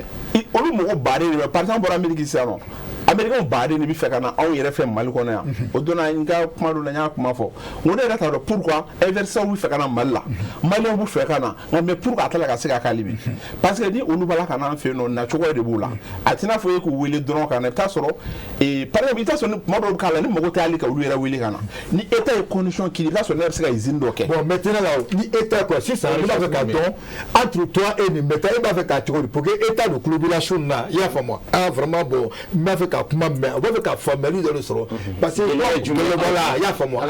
gɛlɛya voilà ka bɔ gɛlɛya jumɛn de bɛ yen min b'a to usine tɛ ka se ka dayɛlɛ aw tɛ se ka entreprise et puis an b'a fɛ ko état k'a sen don a la cogo di voilà état k'a sen don a la cogo min na je pense que n bɛ se k'o kuma kelen de k'ale bi par exemple ni ne bɛ ka feere kɛ n'i ye usine jɔ sisan nɔ e mago bɛ mun na mun besoin bɛ yan nɔ parce que ne b'a ka jateminɛ kɛ sisan nɔ mun ni mun de bɛ k'anw fɛ yan nɔ ni exemple ta Selidaga ni dɛbɛn kan i b'a sɔrɔ par exemple geni dilan fɛnw bɛ yen fɛn caman bɛ yen nɔ an bɛ minnu bɔ kɔ kan na n'o ye mana ni fɛnw ye par exemple an b'a la ka ɲama min bɔ n'i ye tan ɲama min bɛ se ka yɛlɛma ka kɛ courant ye bon i bɛ taa sɔrɔ e tɛ se ka nin si kɛ fo e b'a feere mɔgɔ minnu ma bon sisan nɔ exemple ni ne ko n bɛna nin kɛ yan sisan nɔ k'a sɔrɔ État kɛta ka politique bila sen kan ni i bɛ taa sɔrɔ chinois bɛ se ka ne bɛ se ka n ka selidaga den kelen pour que ne k'a feere i bɛ taa sɔrɔ ne ye n ka coût de production ni n ka fɛn bila i bɛ taa sɔrɔ ne ka selidaga valeur ta ko 1000 na nka État y'a fɔ ne sisan nɔ bon karambiri e bɛ se ka selidaga den joli dilan bon ne k'a fɔ ne bɛ se ka selidaga 1000 dilan bon k'a fɔ ko bon n'a sɔrɔ ko selidaga 5,000 b'a la ka don yan ne ko tɛ tugu a bɛ Jalo ɲini a Jalo e bɛ se ka 10 joli dilan Jalo k'a fɔ k'ale bɛ se ka 5,000 dilan an bɛɛ lajɛlen k'a fɔ an bɛ se ka 6,000 dilan bon k'a fɔ selidaga donni jɔra Mali kɔnɔ ou bien ni ma ye donna ye an ye nin taxe in fara a kan o la taxe min bɛna d'a kan i bɛ taa sɔrɔ o b'a coût bonya ka tɛmɛ Malien ka fɛn kan o la ne b'a dɔn k'a fɔ ne mana nin fɛn sera a bɛ se ka feere facilement o la i bɛ taa sɔrɔ ne ka coût de production bɛ jigin parce que tant que i bɛ quantité ba dilan o de bɛ coût de production jigin nka n'a sɔrɔ ko mɛ o yɔrɔ la o est ce que ni aw yɛrɛ m'a daminɛ État bɛ se ka girin ka devant ta cogo di k'a fɔ bon karisa e bɛna ni min ye k'a jɔ fɔlɔ ou bien fɛn ninnu est ce que aw yɛrɛ de t'a daminɛ ka don a la fɔlɔ maintenant ka sɔrɔ k'aw ka gɛlɛya yira ni État ma wuli k'i jɔ entreprise laban bɛ bin dɛ parce que ni gɛlɛya b'an kan. ay entreprise ba de yen nɔ entreprise caman t'an fɛ yan déjà pourquoi u b'a ka boli en perte ou bien pourquoi u b'a ka boli ni fɛn n b'a ka f'i ye u ka problème ye min ye o ye nin de ye parce que o ka boli en perte i ka o ka problème ye o de nin o nin ye nin ye jumɛn de o problème ye min ye dɛ il faut que État de ka organisation kɛ fɛn min b'a la ka don merci donc je te coupe pas la parole ne tunna o yɔrɔ la quoi Djibril par exemple a bɛ se ka yɔrɔ dɔ fɔ n'o y'a sɔrɔ fɛn dɔ bɛ ka don bi jamana kɔnɔ voilà mais a bɛ ka dilan yan mais a bɛ ka gɛlɛya lase o fɛn ma est ce que exemple b'i bolo i t'a fɛ exemple dɔ bɛ ne bolo exemple dɔ bɛ ne bolo exemple très frappant mais n tɛna yɔrɔ tɔgɔ fɔ pour éviter que i kana na facture jan tuguni voilà a usine filɛ Moribabugu sira la karamɔgɔ i hakili to o yɔrɔ la n'i ye dɔ ka plus kɛ voilà maintenant usine filɛ Moribabugu sira la u bɛ ferraille de san nɛgɛ kɔrɔ k'a transformer k'a kɛ an ka nɛgɛ fer 10 ni fer 5 ni 12 ni ceci cela l'usine est là sojɔ nɛgɛ a bɛ mɔgɔ min employé a ka ca ni plus de 500 personnes a ko bon maintenant comme a bɛ lebe nɛgɛ kɔrɔw de san pourquoi la matière première ye jumɛn fara min ni nɛgɛ bɛ bɔ a la o bɛ Moribabugu yɛrɛ la Tienfa la a wulila k'a bɛ permis ɲini hali sini a ma permis sɔrɔ. Bon sisan toi tu commences à me comprendre ce que je dis parce que quand on dit État pourquoi voilà i bɛ nin fɔra nin voilà donc bɛ taa wulila ka se est-ce que kan ka taa yɔrɔ min a sera yen k'a fɔ ale ka usine sigilen bɛ yan a bɛ nɛgɛ a mago bɛ nɛgɛ bo de la nɛgɛ utiliselen kɔrɔ ale b'o de ta recyclage mais sisan ale mago sera fara min ni a bɛ se k'o ta k'o yɛlɛ ka nɛgɛ b'o la k'a ka fɛn dilan n'a y'o dilan ale kelen bɛ se Mali besoin kɔrɔ nɛgɛ la a b'a to an tɛ nɛgɛ bɔ jamana wɛrɛ kɔnɔ ka don yan donc ça va stopper l'importation o b'a to prix fana bɛ jigin prix bɛ chuter mais hali sini a ma permis sɔrɔ mais a sera a y'i sen don n tɛna don secret dɔw la dɔw yɛrɛ ko a ma f'a ka 2 milliards di yan fɛ a ka 4 milliards di donc pour te dire nin bɛɛ ye ne tunna la pour que ka permis d'a ma ka permis permis di ni ka bɛ permis min ye ta bɛɛ b'o administrativement bɛɛ b'o da ministère de mines ni DNGM de b'o di voilà est-ce que tu vois i bɛ tɛmɛ olu sara de fɛ o d'accord maintenant ale qui demande le sous je ne dirais pas ça mais de toute façon il a tenté de tout faire a ma permis sɔrɔ d'accord moi personnellement ne yɛrɛ invité ne taara ɲɛ da usine kan Bokele a bɛ mɔgɔ min employé c'est beaucoup. D'accord. Donc faut lui dire à partir de ce soir, comme télé là, voilà. Donc maintenant ale mago bɛ matière première de la a ka usine na matière première ye jumɛn nɛgɛ bɛ bɔ fara min na o fara o bɛ Tienfa la dɔ bɛ Kayi mara la mais ni mɔgɔ sugu sera ma surtout c'est un malien ne bolo jamana yɛrɛ de kan k'ale démarcher k'a fɔ comme déjà usine implanté len b'i bolo yan bon maintenant i mago bɛ matière première la i ka matière première e b'a fɛ yɔrɔ jumɛn an b'i dɛmɛ ka a yɔrɔ sɔrɔ. Bon jamana ko a bɛ kuma min na nin olu t'a kalama i y'a faamu bon ko mɔgɔ ma se olu ma bon n'a ma se olu ma olu b'a dɔn cogo di ko bon nin bɛ yan nin bɛ yan nin bɛ yan. non bon o de bɛ kuma gɛlɛya o parce que n'i ko jamana jɔn ye jamana ye fɔlɔ. C'est le service de l'État, n'est-ce pas? Oui. Président volontaire. Voilà, c'est le service de l'État. Donc, il est serein. Bon, maintenant, nous matière première là. Matière première, bien. Ce les Chinois qui takatana ou les Indiens qui takatana. mɔgɔ maliyɛn sɔrɔla yan a bɛɛ min bolo a capacité technique b'a la a capacité financière b'a la n'o wulila ka s'aw ma ne bolo aw kan ka o tigi dɛmɛ de o k'o permis sɔrɔ aw yɛrɛ kan ka fɛɛrɛ kɛ pour que parce que n'o sɔrɔla sisan an bɔra ka kuma fɔ depuis kuma daminɛ a b'a to a bɛ dɔ fara Mali ka sɔrɔ kan parce que taxe ni impôt bɛ yɛlɛ a bɛ importation dɔgɔya parce que an ka sɛgɛn fana importation sen b'a la bon a b'a to fana baara parce que usine tɔ bɛ giriya peut-être dɔ bɛ kɛ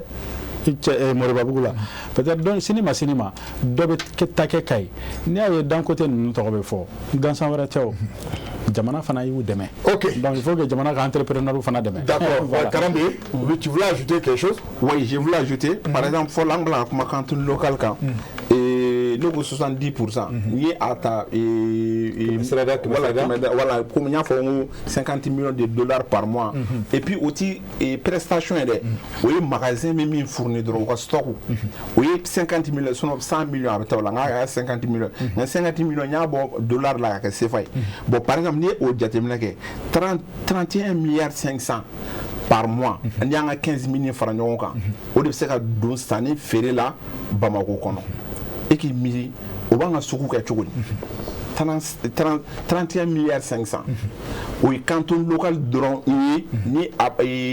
État y'a impliqué a la ka contrôle bila sen kan i b'a fɔ outil de contrôle minnu kan ka kɛ k'a lajɛ est-ce que i y'a kɛ i m'a kɛ k'olu fɛnw bila sen kan n'o fɛn kɛra parce que a volonté bɛ minnu na ka kɛ ni minnu yɛrɛ caman bɛ yen nɔ sisan nɔ commencé n'u ka bɔnw ci an ma k'a fɛnw kɛ nka tant que contrôle tɛ ka bɔn ninnu la o est-ce que a bɛ minnu a b'o satisfaire au bon moment et puis ka fɛn kan est-ce que gɛlɛya t'o fa fɛn kan ne o de fɛ sisan ne kelen filɛ nin sisan nɔ parce que n'i bɛ kuma personnalisé a bɛ gɛlɛya par exemple ne kelen filɛ sisan n bɛ cette marque de représenter o la sisan nɔ n'i ye fɛn jateminɛ kɛ ka u b'a la ka min fɔ nin ye tan nɔ hali o kuma ninnu tɛ tiɲɛ an mago bɛ État ka dɛmɛ dɔrɔn la mɔgɔ min bɛ yen nɔ k'a fɔ u b'a la ka minɛn san mɔgɔ minnu bolo an b'olu caman ɲɛ fɛn caman na i bɛ taa sɔrɔ stock minnu b'an bolo an organisé len don ka tɛmɛ. E ka dalu ye jumɛn ye mun b'a jira k'a fɔ ko b'a bolo ka tɛmɛ. Voilà parce que ne voyagera n ye minnu ka conférence caman kɛ n taara minnu ka caman ka fɛnw na o la i bɛ taa sɔrɔ par exemple n'a ni tubabu international ninnu yɛrɛ sigira ka kuma dɔrɔn o yɛrɛ bɛ convaincu yɛrɛ directement k'a ye k'a fɔ ko un malien i sera yan cogo di an bɔra yɔrɔ jan de ka na depuis 97 ne baara kɛla min na depuis fitinin ma an b'a la ka baara kɛ min kɔnɔna na o la min ka exigence min ye n ye caman dɔn a la. mais Ablaye yɔrɔ dɔ bɛ yen n b'a min faamu chaque fois i ka kuma kɔnɔ i bɛ k'a fɔ aw mago bɛ État ka dɛmɛ na mais au juste État ka dɛmɛ sugu jumɛn parce que État tulo b'i la État ɲɛ b'i la bi ça c'est l'occasion pour que au moins solution ka sɔrɔ a la aw mago bɛ État ka dɛmɛ jumɛn la k'o fɔ concrètement pour que o ka se ka. an bɛ mun kɛ an b'o d'a ma solution waati. i y'a fɔ ma voilà donc Cheikh kuma sariya maintenant e yɛrɛ en tant que un ancien i y'a fɔ n'u ka siɲɛ i bɛ Mali domaine yɛrɛ la i b'a fɛ caman kalama donc voilà la question an b'a fɛ ka i yɛrɛ fana ɲininka nin bɛɛ parce que o fila ye mun fɔ nin e bɛ se ka mun de fɔ pour que vraiment gɛlɛya bɛ se ka nin bɔ gɛlɛya ninnu kɔnɔ quoi. Bon, alors quand même ça, Diallo, je m'excuse, c'est Diallo non. Bon, Diallo est mis fort. Un problème de ben poser les mains à l'bi en Yorombolo. Voilà. On a fait de non.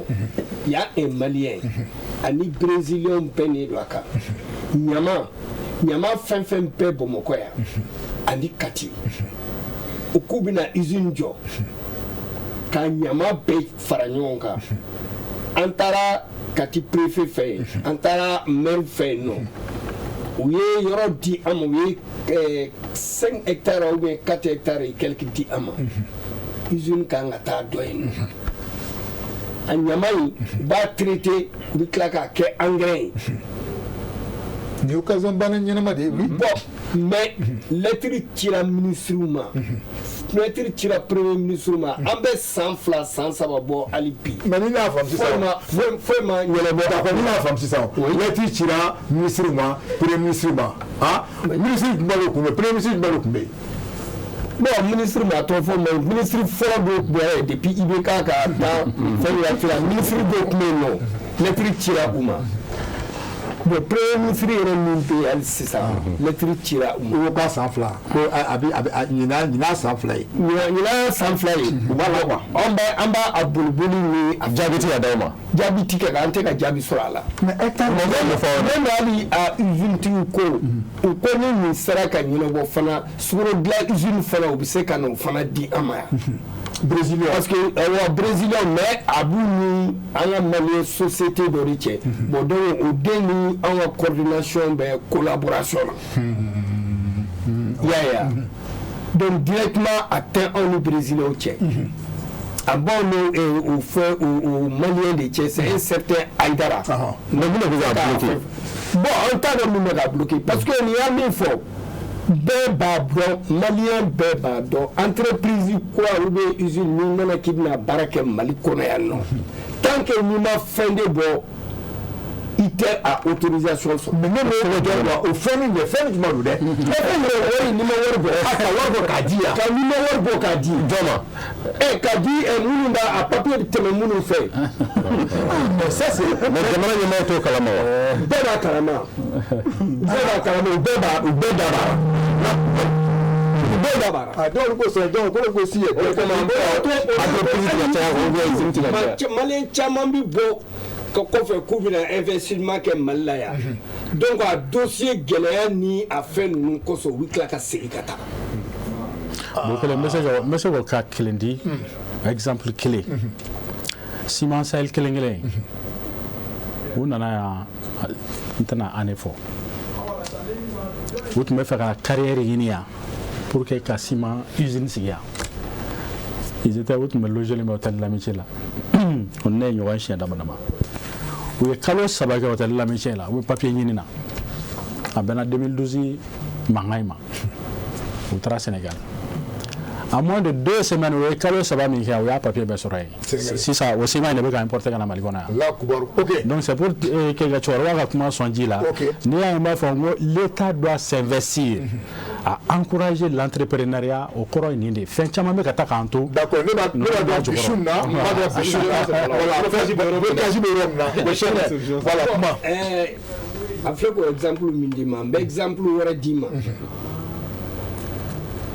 ne bɛ mɔgɔ dɔ dɔn a ye ale de ye Bangladeshiw ka fɛn Bangladeshiw ka représentant ye yan bon ka consul don bon fɛn mɔgɔw talen MINUSMA mɔgɔw talen u nana ka na fɔ k'u bɛ se k'a tigi dɛmɛ sɛnɛ na Bangladesh bɛɛ b'a dɔn Bangladesh bɛ sɛnɛ min kɛ yɔrɔ fila t'i bolo n m'a dɔn Bafo de don wa min filɛ nin ye Marakala sira in na Bafo ba de bɛ a kan ni a tigi ka yɔrɔ cɛ bi taa 1000 et quelques ou bien combien hectares b'a bolo yen a y'i sen ni bolo don Bangladeshiw k'u bɛ taa yɔrɔ lajɛ u bɛ se ka sɛnɛ ka yɔrɔ la san kɔnɔ siɲɛ 3 san kɔnɔ siɲɛ 3 a kɔrɔ ko maloko dɛsɛ tɛna jamana kɔnɔ maloko dɛsɛ tɛna fiyewu mais a bɛ yɔrɔ min na ko bɔn a fɔra k'u tɛ se ka taa parce que olu ye farajɛw ye ko rébellion bɛ a yɔrɔ la l'insécurité quoi insécurité b'a yɔrɔ la mais a ye ko bɛɛ kɛ ko ka lettre kɛ k'a ci fɛn ma défense la ka f'u ka mɔgɔw dɔ da u kan u ka taa ka taa yɔrɔ visiter o fana bɛna ye ka bɛ san 2 bɔ bi o ma se ka kɛ lettre passera fan bɛɛ fɛ ça c'est à vérifier n'a ka d'u ye a lettre yɛrɛ n bɛ se ka copie minɛ ka n'a di a ma. non problème t'o la parce que bisu na an y'o de fɔ. voilà mais exemple laban min fara o kan Ibrahima Jawara kelen a kɛlen k'a ka Moribabugu la yan Sala a ye projet dɔ kɛ Jason fɛn pastèque zɛrɛn mais ça a été tellement une belle réussite a ko bon maintenant sisan ale ye test kɛ test ɲɛna a mago bɛ 1000 hectares de la n'a y'o sɔrɔ zɛrɛn tɛ bɔ Maroc bilen ka don Mali kɔnɔ yan. Diallo o militaire bɛ sɔrɔ min Bamakɔ yan. Ne yɛrɛ taara voyage la vers Logo Sabusire vers Kayi. Ça c'est vers ça vers Kayi. An taara ka zone yɛrɛ détecté maintenant an est fɔ dɛ. An ye zone détecté 1000 hectares a filɛ nin ye Bada la. A ko n'a ye nin yɔrɔ sɔrɔ zɛrɛn ni melon tɛ don Mali kɔnɔ. Ouais mais a da yɔrɔ sɔrɔ ma papier la don. Papier an y'an sen don k'an bolo don ka dɛsɛ hali sini a ma ɲɛnabɔ. Donc c'est pour simplement te dire que cɛkɔrɔba bɛ ka min fɔ Bokele an bɛ ɲɔgɔn jalaki. D'accord. Jamana de fana kan ka wuli k'i jɔ a bɛ se ka entrepreneur dɛmɛ cogo di. Mais jamana bɛ se ka mun de kɛ sisan nin yɔrɔ. Bon o de ye ka acteurs fara ɲɔgɔn kan. Mɔgɔ minnu bɛ nin yɔrɔ ninnu na blocage bɛ kɛ parce que cɛkɔrɔba ye min fɔ papier kan ka tɛmɛ yɔrɔ dɔw fɛ a dɔw depuis b'a dogo i la k'a fɔ i kan ka dɔ di parce que mɔgɔ mana to k'i bila va et vient na. C'est que ko dɔ b'a kɔnɔ. D'accord. OK. Mais i b'a ye e bɛ dɔ glisser dɔrɔn a bɛ ɲɛnabɔ. Mais tant que e ma dɔ glisser i ma farati yɛrɛ o bɛ la décourager i bɛ ka projet yɛrɛ bɛ ɲinɛ a kɔ. Donc c'est pour simplement te dire que cɛkɔrɔba bɛ ka min fɔ état de kan ka se ka entrepreneur ka se k'u jukɔrɔma don parce que malien caman bɛ an ye kuma min fɔ a ka di malien caman ye ka na usine sigi o ne yɛrɛ bɛ malien de la diaspora caman dɔn u bɛ fɛ ka na usine sigi Mali la mais u b'a fɔ ɲɛna ko mais anw bɛ siran aw ka jamana ɲɛ insécurité juridique bɛ yen i bɛna i bɛ mɔgɔ dɔ dɛmɛ o bɛ tila ka taa dabirida la ainsi de suite. Donc ça décourage le climat des affaires. Il faudrait que l'État travaille sur ça. D'accord. Voilà. Bon, allez flaga min foni. Ni tite ne flaga min foni. Abebado. Tadogo. Oui. Fa semparado. Allez di Bangladesh ka fin. Consulaire. Aka foro ba bula ere tado. Nere na tara fo défense la. Ministre ka conseiller dɔ bɛ yen nɔ chargé de mission dɔ o y'an ka mɔgɔ dɔ ye a ye chef d'état-major wele k'a kɛ i n'a fɔ tile fila in na a bɛna ɲɛnabɔ mais hali sini n'a ka d'a ye a bɛ se ka a bɛɛ b'a dɔn. D'accord. A b'a explication di. D'accord, il y a pas de problème. Donc a ma se ka fɛ jusqu'à présent papier blanc bɛ yen. Jusqu'à présent yɔrɔ y'a halala de ye. D'accord. Mais a selen tɛ ka fɛn sɔrɔ mɔgɔw sɔrɔsiw sɔrɔ ka taa pour que Bangladesh ninnu ka taa ka taa yɔrɔ visiter ka baara daminɛ. D'accord. OK. D'accord, famille. Donc o n'a ɲɔgɔnna caman bɛ yen exemple caman de bɛ yen nɔ an tɛ se k'an da don a la. Mais min fana fɔ ka d'a kan an ka ministre de commerce n b'a fo parce que usine tigi fɛn bɛ yen n'i bɛ baara min fɛn kɛ a ko maa ka usine tɔgɔ kana fɔ mais a ye usine dɔw bɛ yen nɔ olu ka produit u bɛ produit minnu dilan a dɔw tun bɛ bɔ ka taa kɔfɛla fɛ a nana ka na interdit a y'a interdit a kɛra mankan sugu bɛɛ mais c'est pour que min b'a dilan yan fɛn usine min bɛ yan c'est pour que k'a protéger. D'accord. OK. Donc on va. D'accord. Kanambri, je pense que voilà, je pense que mi faut voilà ni exemple caman di bon ba exemple bagele sur malien caman bolo mintini ngani tena na nyira bla exemple di là pour moi et ce qui est plus important am la solution que je proposer. D'accord. Par exemple pour que ça no kunu dabla ni ko kera para ni bita nyogon ni na nyogon dien kono anti jamana ye en keleno mo to ya ka nyanu lu bolo lu ya ka chogodi ibi mo do de la dego. D'accord. C'est la malo la fa mudo bibina belo nyebila solution mo le bi et Karambiri re bolo bibina pour que ndafia be se kana aw fana abe. Voilà ne ka mi ma san mi fego de fo quoi o la ka fɛn kɛ transparence la voilà pour que ko kɛ transparence la o tɛ se ka kɛ kumakan dɔrɔn par exemple ne k'e wele téléphone na ne ka dossier ka kɛ tan nɔ exemple ka yɔrɔ dɔ yira e mago bɛ dossier fɛn na a ka ci yen nɔ électroniquement o la bɛɛ lajɛlen k'a ye o wagati kelen o la ni parce que ni fɛn kɛra sisan nɔ k'e bɛ passer mɔgɔ dɔ de fɛ yen nɔ toujours mɔgɔ kelen bɛ se ka mɔgɔ miliyari kelen ka ko bloqué nka n'a sɔrɔ ko kɛlen don ko a bɛ ci bɛɛ ma ɲɔgɔn fɛ o la an ka bɔ système kɔrɔ kɔnɔ o la i b'a ye k'a fɔ jamana hakilina caman talen don nka a kɛla ka se ka fɛn ne ni mɔgɔ den dɔ ɲɔgɔn sɔrɔ Amérique sisan nɔ a ko ne ma ale ni mɔgɔ dɔw nana Mali la yan nɔ k'u bɛ fɛ ka na port sec dilan Mali la u nana ka tubabu déplacer kana tubabu joli tubabu wolofila bɛ tubabu fɛn de u y'u ka séjour bɛɛ kɛ k'a ban yen nɔ ka taa u ni président ma se ka ɲɔgɔn ye an bɛɛ bɛna ka plaindre k'a fɔ ko min na ne ko fɛn na nɔ n'an b'a ka fɛn fɔ min na ne ye mɔgɔ ye mɔgɔ min pɛrɛla k'a fɔ ko a bɛna école de mine jɔ école de mine min bɛ Amérique k'a b'a ɲɔgɔnna jɔ Mali la ani ministre sigira a y'a ɲɛf'u ɲɛna o ko fo a ka parcelle san a ko non ne bɛna jɔn kunna wari de la k'a di aw ma a y'o dɔ yira ne na dɔrɔn combien de milliards a y'a budget voté k'a ban k'a bɛna di jamana ma nka a tagara Côte d'Ivoire a ko a tɛ fɛ a ka kɛ Côte d'Ivoire a fɛ a ka kɛ Mali de la a y'a proposé Ivoirien ye Ivoirien ye 50 hectares de d'a ma nka a ma sɔn k'a kɛ o san tɛmɛna donc jusqu'à présent a ma kɛ anw ka école min t'an bolo o la pour jamana tɛ se ka jɔ ni politique par exemple ni gouvernement jamana fɛ ka fɛn fɛn jɔ exemple Burkina président bɔra don na n bɛ exemple ta kan vraiment an ka AES président ninnu b'u bɛɛ fo u ka initiative fɛn na nɔ nka exemple dɔw ta don na ko hali n'a sɔrɔla ko tabali ninnu tɛna don bureau kɔnɔ tuguni o la c'est pas parce que k'a fɔ ko fo an ka taa confort la diyagoya o la i ka jamanadenw kan ka fɛn kan ka consommer cogo min na i b'o de bila sen kan o la fanga bɛ président de la k'a fɔ ko nin ti donya bi hali a ti fɛn ti t'a la à partir d'aujourd'hui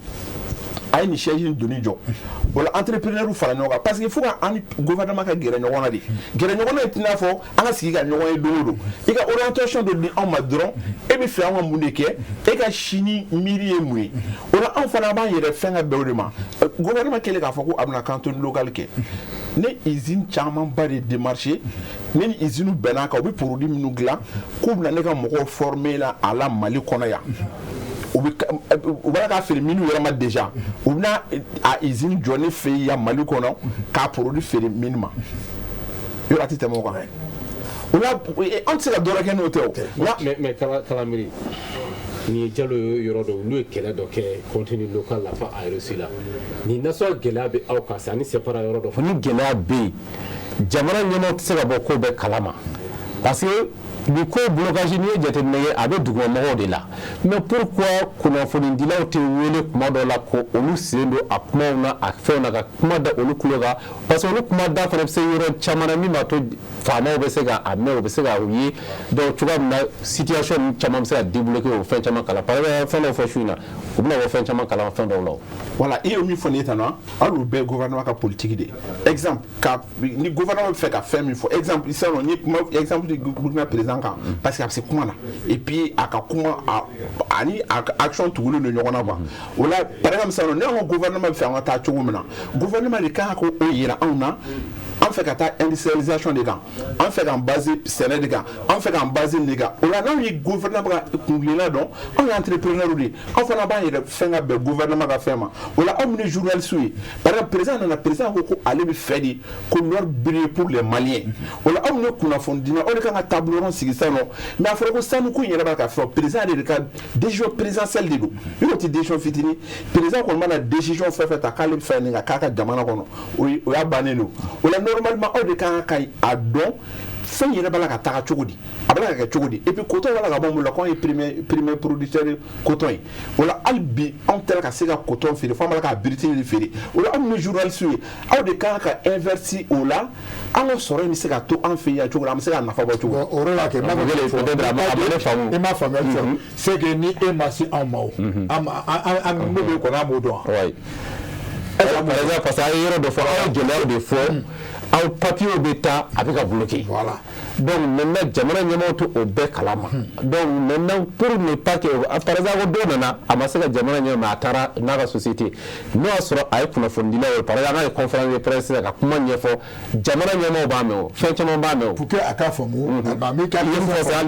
sisan bi na bi su na teliya fɛn min tun bɛ yen Kalanbiri o y'a ye jaabi cɛsiri min na jamana ko la bɛɛ a faamu an tun tɛ kalama ko nin bɛ ten ça c'est ni opportunité ba dɔ don bon sisan waati mun dira ma a bɛ surunyana donc c'est pas là. Bon, vas-y, il y a comment là-bas, comment faire, dafa. Ok, bon, là-bas, il mène le boulot, toujours en canton local, et vraiment, canton local, pour les Maliens champions, il est positionné bien, ou c'est que Jamana service, ou c'est que Jamana service, ou là, on me barre dans le secteur minier de là, en canton local, je ne vais pas dans le secteur minier de Roma. C'est néo. Et on me fait un bon Maroc, on fait un acana. Et il y a 1000 hectares qui sont sur un fer. Bon, et au delà, on a une télévision sur qui qu'on a non, ou de là qu'on invite à mon de Sigira, on a Mali Doukou là, on a manga 10% séné, on a parti de Sénat Doukou là, on a 10% séné. Bon, on fera qu'on fait, à chômage bénon. On a toujours un mot du gouvernement à la politique blasée, on sait que Sénégal est chômage. Ni Sénégal, il faut que chaîne des gars sortent, Sénégal nous canatier. Mon bénon, Mali kono, ni aga fulu la na million hectares tant séné n'ala ma fara ka bi tien parce que pourquoi chien tabou ka se ka ta fere ka sera ne font non on a toujours gouvernement ka politique do blasé ka sénégal ko sénégal mi se ka boka duba kono no soro to wodi on a ulu be politique yi mi ko nga ta fe na on a ni état mo bi an ko demain fe là on prend non an fe so na be sur mal ko na no ni ala so na ma fa an se fe mal ko là an prend no ka ke d'accord c'est bara solution fait solution bibo tout kuma là-bas. Bon, solution mi mena bulu adne ka kuma là-bas est vraiment en bas fort gouvernement yi aka secteur privé mo demain a coup demain secteur privé ben fɛn fɛn bɛ min na o minnu bɛ commerce la o minnu bɛ industrie la o minnu bɛ service la a ka bɛɛ lajɛlen dɛmɛ n'a ye an dɛmɛ a k'i sigi a k'a lajɛ a ka taxi n'i y'a ye mɔgɔw bɛ boli k'u dogo taxiw ni fɛnw na n'i y'a jateminɛ fɔlɔ anw ka yɛrɛ maaba caman bɛ yen nɔ commerçant import export tun don sisan bɛɛ presque n b'a fɔ 90% bɛɛ bɔra a la. Voilà. Mais u tɛ kɛ ka fɛn sɔrɔ o bɛ se k'a faamu cogo di. non a bɛ se ka faamuya a bɛ faamuya cogo min na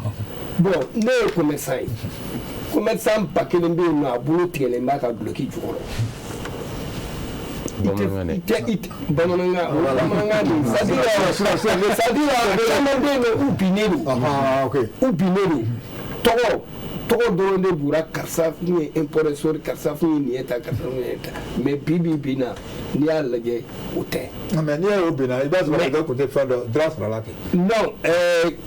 état n'i y'a jateminɛ mɔgɔw bɛ yen nɔ bi n'i ko n ka maa n bɛ se ka maa 20 wali joli cité u ka marché min dira état ma a dɔw ta bɛ san 10 bɔ a dɔw ta bɛ san 5 bɔ bi hali bi u ka wariw tɛ kɛ ka sara. ok a faamuyara wa. i y'a ye donc a ye caman bi donc o marché kɔni b'a ɲini état fɛ